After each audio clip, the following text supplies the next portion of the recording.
comments about failures to make adjustments under then head coach Doc Rivers when he joined the All the Smoke podcast. Rivers, of course, is now coaching the Sixers. So, Max, I'll ask you this. With the outcome of last season, do you think Kawhi should have regrets about going to L.A. and joining Paul George? Not going to L.A., but insisting on Paul George, yes. Not only did they give up draft picks from here till eternity, but Shai Gilgeous-Alexander and Danilo Gallinari can play. And they certainly wouldn't have done any worse with those guys. Second round of the playoffs on a team that won 48 games the year before, and you add Kawhi Leonard, just add Kawhi Leonard, don't take anything away. They'd have all those draft picks, all those players. They'd have gotten to the second round of the playoffs anyway, guys.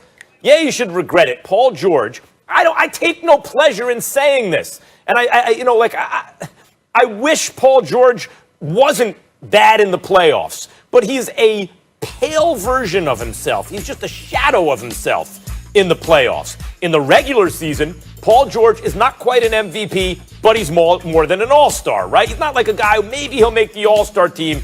That dude is, as I say, a 4.5, like I said about Bradley Beal, right? He ain't just an all-star. But in the playoffs, he's not an all-star. He's maybe a rotation piece. That's not enough. You need a crime partner. LeBron has AD. LeBron, who's playing at MVP level, has another guy who's playing at an MVP level, right? Kawhi doesn't have that. So you need much more. Stephen A, when he targeted Paul George, said, I want to play with that guy, I get it. Two-way wings is probably the best thing you can do. LeBron and Dwayne Wade, Michael Jordan and Scottie Pippen, right? Like, that's tough to beat. So I get what Kawhi's thinking, but that's not Paul George. Paul George is a regular season stud who's a postseason dud. Yes, Kawhi should regret it. Well, you can put it that way. I would say to you, I don't have a problem with Kawhi regretting it, but why don't we look at Kawhi? Why are we looking at Paul George? Paul George missed about 24 games last year. Kawhi Leonard missed about 15, if I remember correctly. The cohesiveness that they needed to establish wasn't quite there. Paul George has an excuse, though. He was coming off an injury.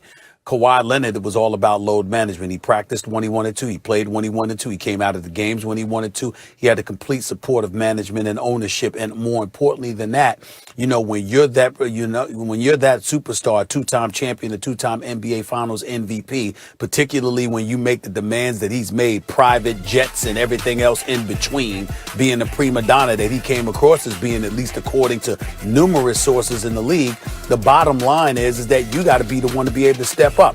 No matter what struggles Paul George had, and I'm not here to deny that those struggles existed, because he's either averaged less in points in the postseason than he did in regular season, less from the field, less from three-point range. All of those things are true, absolutely, positively so. And I'll get into Paul George in a little bit in terms of what he had to say about Doc Rivers. But I will tell you this, that didn't stop the Clippers from being up 3-1.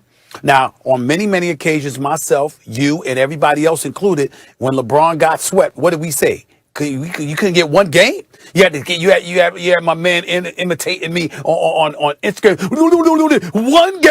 One game. You couldn't win one game. Excuse me. That's what we were looking for from LeBron. How come we can't look for that from Kawhi Leonard? You up 3-1.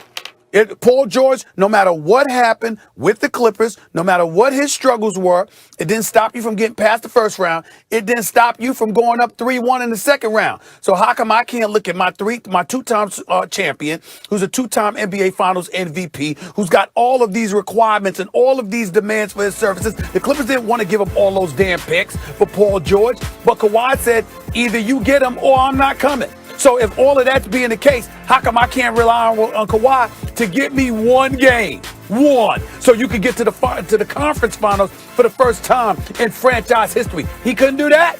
That's what I'm looking at. So I don't want to hear about Paul George. I'm not saying your breakdown, I'm not saying your basketball breakdown was wrong, because I'm not challenging that. Paul George did and did not do what happened, and that's a fact.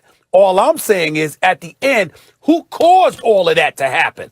The guy that wanted it all, and you couldn't give me one game. What's up with that? If you want to argue that Kawhi showed up small in Game 7, in the second half of a Game 7 that they needed to win, you're right. And I'm not absolving Kawhi. Well, because especially in the second half of a Game 7, I expect, Kawhi is going to turn it on. Mm-hmm.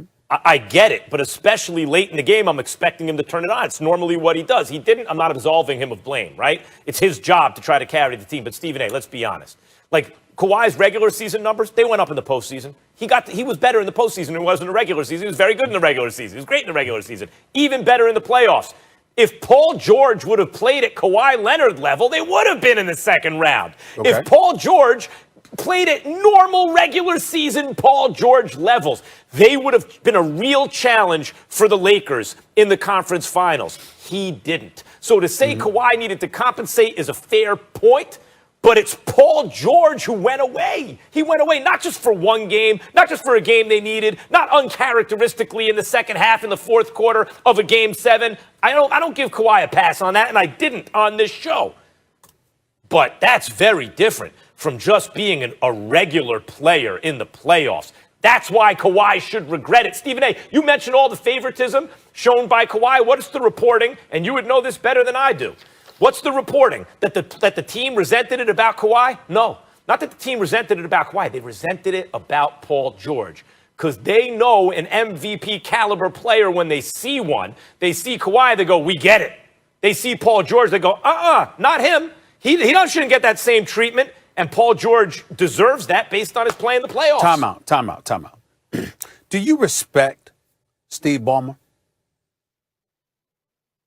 Yeah. Do you respect Lawrence Frank? Yep. Do you respect Doc Rivers, who was the head coach at the time? I do. I respect the hell out of those guys. I respect them and I like them. And I respect the hell out of the Clippers organization. And we certainly have to respect their intelligence. Max Kellerman, do they give up Shai Gilgeous-Alexander, Danilo Gallinari, and a slew of draft picks, including 5 first-round picks in the future? What team on earth do you know would give up all of that unless Kawhi insisted? You do this or else. They would not. Let me tell you something. If Kawhi Leonard, listen, if Kawhi Leonard had said, if you don't do this, I'm staying in Toronto, Clippers wouldn't have done it. They did it because he threatened he would go to the Lakers. He threatened he would go to the Lakers. So understand what he did. He had them mortgage their damn future just to get Paul George. Now, you have pointed out how Paul George's numbers, even though he averaged 28 in the playoffs the previous season, not this past postseason, but the previous postseason, I knew that Paul George was a little less than himself in the postseason than he was in the regular season. And still, Kawhi Leonard sat up there and forced the Clippers to make that move. So I put more of the onus on him than anybody. Okay, wait, Stephen A., about that, we agree. But he didn't force them to make the move. They chose. They looked at it and they said, slew of 5 first-round picks, whatever it is, Shai Gilgeous-Alexander and Danilo Gallinari. Yeah. We can't just look at it that we're trading it for Paul George. We have to look at it we're trading for Kawhi and Paul George, because otherwise we get nothing. You were in Cali. So from that point of view, you worked out here, Max. They were the Clippers. They didn't have a choice once he was threatening to go to the Lakers. You know that. Well, yeah, they could do listen, they still chose to do it. But my point is, the question is, should Kawhi have regrets about teaming with PG-13? Kawhi could have picked someone else. He could have said Chris Paul or someone else, right? He chose Paul George.